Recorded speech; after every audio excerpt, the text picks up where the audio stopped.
Apakah Anda ingin membuka usaha sembako? Usaha ini sangatlah menjanjikan. Bisnis warung sembako merupakan salah satu bisnis yang sangat diminati sebagian orang Indonesia karena sembako adalah kebutuhan pokok kita. Jadi, pasti akan selalu didatangi pembeli. Sebelum kita memulai membuka usaha sembako, harus kita perhatikan dahulu apakah ada penjual yang memiliki bisnis warung sembako di sekitar kita. Jika tidak ada, berarti ini adalah peluang yang sangat besar. Jika ada, tapi jauh dari lokasi kita, itu tidaklah masalah, karena dari segi harga itu tidak akan jauh berbeda.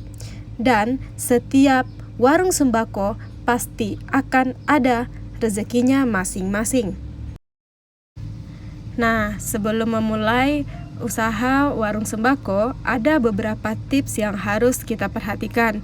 Yang pertama, siapkan tempat yang mudah diakses pembeli. Tempat kita berjualan dan membuka warung sembako ini sangatlah menentukan jumlah pembeli pada warung kita. Jika tempatnya berada di keramaian, maka tidak mungkin orang akan datang ke tempat kita. Dipastikan orang akan ke tempat kita.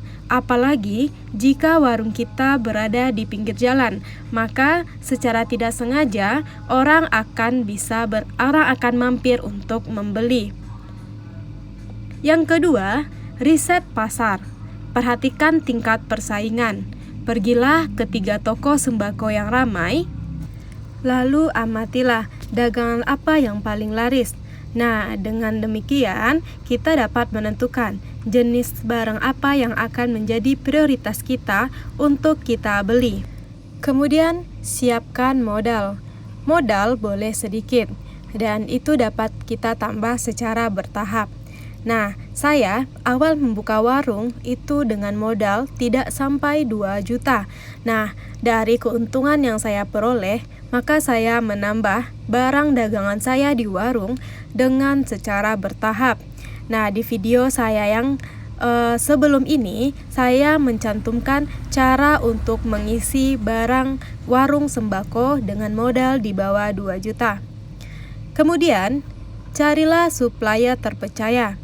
Carilah supplier dengan harga yang relatif murah dan lengkap. Di situ kita akan bisa memenuhi kebutuhan warung sembako kita. Selanjutnya, buatlah pembukuan sederhana. Pembukuan dibuat agar kita dapat mengurangi kecurangan.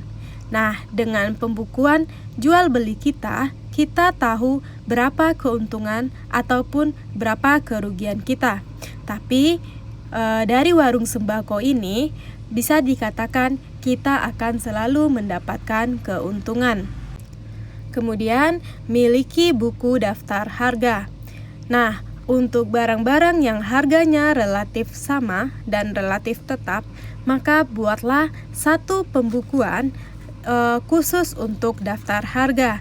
Jadi di situ untuk menghindari Anda kelupaan harga-harga barang, ataupun jika menitipkan warung dengan orang lain atau dengan keluarga yang lain, mereka juga dengan mudah melihat daftar harga tersebut. Selanjutnya, maksimalkanlah pelayanan yang baik. Setiap pengunjung dan pembeli yang datang ke warung kita, maka berikanlah layanan terbaikmu. Dengan demikian, pembeli akan senang dan ingin datang kembali lagi. Yang terakhir, jalinlah kerjasama. Agar kita selalu mendapatkan wawasan yang baru, maka jalinlah kerjasama. Misalnya dengan CRC. Di sini saya menjalin kerjasama dengan SRC. Dengan demikian, kita juga ada aplikasi yang dapat kita pantau setiap hari. Dari kenaikan harga, dari barang yang baru, itu akan selalu ditampilkan pada aplikasi ini. Nah, demikianlah tips dan trik yang dapat saya berikan pada video ini. Nah, jika ada pertanyaan dan saran-sarannya juga boleh komen di video saya. Jangan lupa untuk like dan subscribe video ini. Dan saya harap untuk pengusaha awal agar semoga bisa sukses membuka usaha toko sembakonya.